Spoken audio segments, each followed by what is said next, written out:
Coming up on the second hour of American Sunrise, President Trump's feud with Georgia Congresswoman Marjorie Taylor Greene escalating over the weekend. MTG says the president has deviated from his America First promises. 47 formally withdrawing all support for her. We'll have the latest on this throughout the show. Plus, the House is set to vote on releasing the highly anticipated Jeffrey Epstein Files this week. We'll have analysis on that straight ahead. Also later, former First Lady Michelle Obama broke her silence on speculation over a potential White House run. Will she or won't she? You can find out these stories, so much more, as the second hour of American Sunrise starts right now. Good morning, America. Welcome to American Sunrise. Whether it's culture, We have breaking news to share with you. politics, President Trump is joining us live now from Florida. we've got you covered. This is what it looks like to be a patriot. We have to protect the American family. The American dream is still alive. I'm David Brody. I'm Terrence. And I'm Dr. Gina.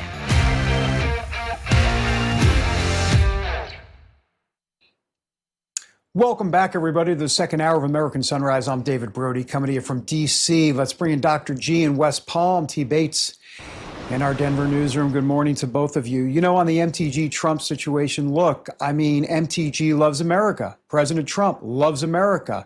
Two things can be true at the same time. It's too bad that it's come to this, but that's the reality. And look, if you have policy disagreements, that's okay. That's called America, Dr. G. Yeah, I couldn't agree more. I, for one, am not willing to cede America First or MAGA or any of that. We've all worked too hard for too long.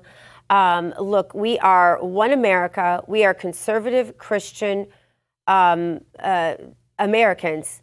And I think we need to focus on the things that we're all doing well, the things that we all agree on. I think it's okay to have disagreements. I'm not saying anybody shouldn't say the things they want to say. President Trump should be perfectly allowed to put up on X anything that he wants. And I'm never going to be one of those people saying President Trump needs to stop tweeting. No, he doesn't. It's apparently working out pretty well for him. And I will say that MTG has made it to where she is, acting the way she does, so people don't need to be criticizing her either.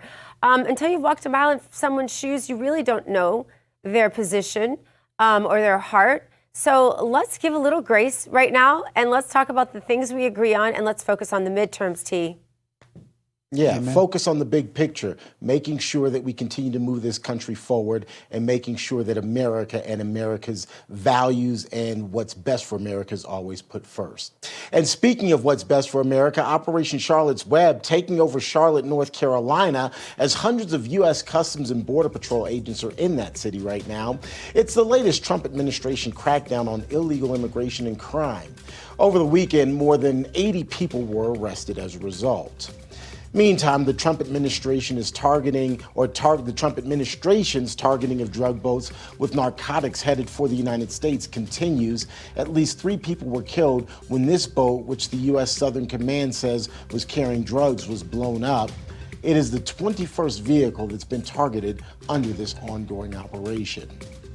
And flights at the nation's 40 busiest airports are back to normal this morning after the FAA dropped its 10% flight restriction goal due to the government shutdown. The administration says safety isn't a concern anymore now that air traffic controllers are once again getting paychecks and staffing is back to normal. It's a welcome reprieve with the Thanksgiving holiday travel season set to start in the coming days. That's a quick check of your headlines. Now, let's get a quick check of your forecast with Weather Nation meteorologist Tracy Anthony. By the way, don't forget to click the QR code we're going to show you at the bottom of your screen. Scan that and join our friends over at Weather Nation. Tracy, one of the bigger stories weather-wise this morning, though, is what's happening in Southern California and all the rain that has inundated that particular region of the country.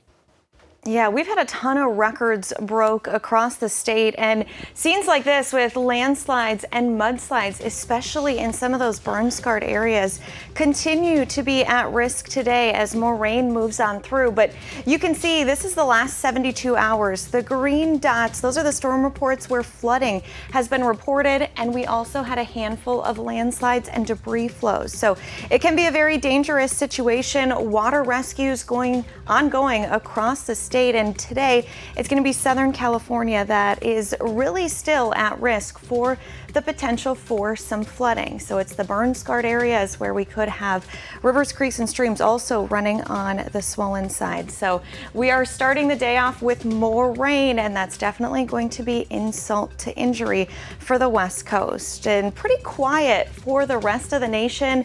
A few systems we're watching across the northern tier of the country, but it's record heat potential down across the south central plains where we could be talking records broke all week. So Terrence, I know we have a lot of viewers that chime in for that hometown forecast from areas like Texas. We don't have too many out west. So if you're watching from California, we'd love to give you a hometown forecast here, show you tomorrow how the week's going to shape up.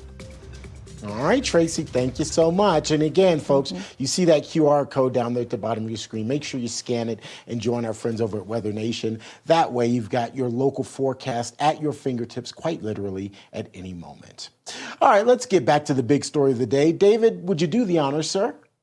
I would love to. Thank you very much. I appreciate that. All right, T-Bates, we're following the latest in the ongoing, what do you want to call it? You want to call it a feud, a spat? Fill in the blank between President Trump and Georgia Congresswoman Marjorie Taylor Greene. MTG has, of course, been one of the president's strongest supporters in Congress, but she now says he's too focused on foreign policy, not promoting America First policies here at home.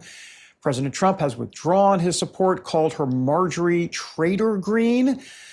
Joining us now with reaction is Florida Congressman Jimmy Patronis. Congressman Jimmy, good to see you. I guess you're Jimmy on this program, but you are a congressman, and you are a wonderful congressman at that. I'm channeling Gina, who loves you to death, and we do too. Look, this is tough to watch. I mean, that doesn't take a rocket scientist to figure out. What are your thoughts here? Good morning to you, sir. Good morning. Great to be with you all. Look, families are allowed to have fights. And this is exactly what we've got. We've got a family squabble. We're going to get back to work. We're going to vote out the discharge petition probably tomorrow. And you know what? Hopefully, things will simmer and we get focused. We don't have the margins to be at each other's throats right now. We've got so much we need to accomplish, so much we've got to do. And we can't allow these issues to keep us from doing the people's work. All right, you opened the discharge petition door, so I'm going to walk through it. What is your expectation in terms of what will ultimately happen? I suspect that at this point you've had conversations with fellow Congress members. Where do you think this thing is ultimately going to go? How do you plan to vote? Have you made your mind up already? Yeah, so it's going to pass out of the House. There's no guarantee anything's going to happen in the Senate. This thing could be dead on arrival when we get to the Senate. But I remind people, the Democrats had all of the rights and abilities to do anything they wanted with these documents for the entirety of the Biden administration. They didn't use a single thing out of this set of documents they were sitting on to try to derail President Trump's successful historic election bid back in November. So I really kind of question, what was the value of this whole exercise other than to consume precious bandwidth that the president needs to use in order to get our country back on track. So we spun up some conspiracy theorists. We are going to now vote this document out. But I'm just more focused about grinding, getting back to work. This week was supposed to be a little more of an abbreviated week. We're staying until Friday. I'm going to get up there later this morning. We're going to be there through the end of Friday evening, and we've got to catch up because the government was shut down due to the Democrats for almost 50 days.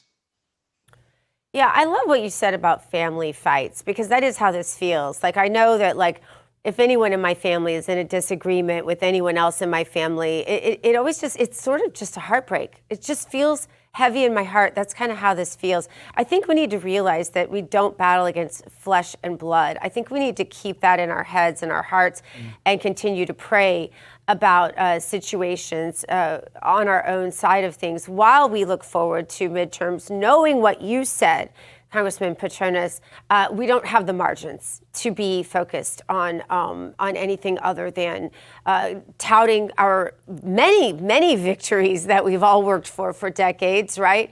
And looking forward to midterms and communicating with the American people about why they want to elect conservatives. But I was thinking about what David said at the top of the show. He said, you know, Gina just adores you. The reason I adore you is because of the maverick fighter positions you took as CEO of the state of Florida. You set records. You did things no one had ever dared to do. They were gutsy. My husband was always texting me just as I was going on here, you won't believe what Patronis did today. And I love that. And then I was thinking about you in your capacity as Congressman. I know you love serving there. I know you love serving the great people in Florida. But it must be very different to go from an executive position to a congressional position. And just because there are so many people in our audience thinking of running for office, thinking of what offices to support that they can be the most effective, I wanted to give you a chance to comment on that. Sure, and thank you for all those kind words. I tell people, if you don't engage the elections process, you get the government you deserve. And I tell people all the time, they're a little disarmed. They say, well, Jimmy, how's Washington? I said, it's actually full of a lot of nice people. There's a lot of good people that love this country. They care. They want to make a difference. Yeah, and look, every once in a while we have a terrorist in the group. But for the most part, the good outweighs the bad. But when you've got these razor thin margins, we've got to put our differences aside. You know, sometimes there'll be some coloring outside of the lines. But guys, the big picture is we've got a country to save. You know, we've got a president who's a once in a lifetime president who is holding the administration together. And we've got to seize this opportunity of bringing back some sanity to how this country is governed. But there's a lot of good people up there. And you know what? I still have a boy that's 15 and one that's 17 that gets starstruck just like their daddy does every time we go to Washington, D.C. Very nice. Well, I Hey, think we're Congressman, starstruck now with you being here. Go ahead, David. I was going to ask you, listen, before we let you go, 30 seconds or so, back to the Epstein thing. So this thing gets voted out. I mean, who knows what the Senate will do and all of that. But we understand it's going to be maybe over 100,000 documents here. Do you think we're actually going to get any sort of, when I say answers, are we going to get some names of people that might be up to some stuff that might be no good? I mean, do you have any sense of what's really even in these documents? And how heavily redacted they'll be when we get them? Exactly. Yeah, so I mean that's the other question. So over 30,000 pages have already been released. The Oversight Committee is doing their job and pushing these documents out. The Oversight Committee has subpoenaed the Department of Justice for these documents. So there are things that the Oversight Committee that they were charged to do, that they are doing, that the administration is cooperating with. But you know, I do kind of get worried. I know we say victims.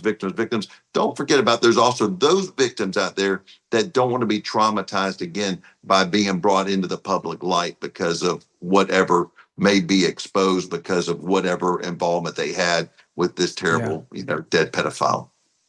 Yeah. Congressman Patronis, great to have you. Or as we like to say, Jimmy from Florida. Hey, Jimmy. Thanks. All right. Thank you. We Love y'all. appreciate you, Congressman. Thank Thanks, you. Jimmy. All right, coming up, we're draining the swamp. Government officials revealing hundreds of millions of dollars in wasteful government spending. That's next after the break. Back in a moment.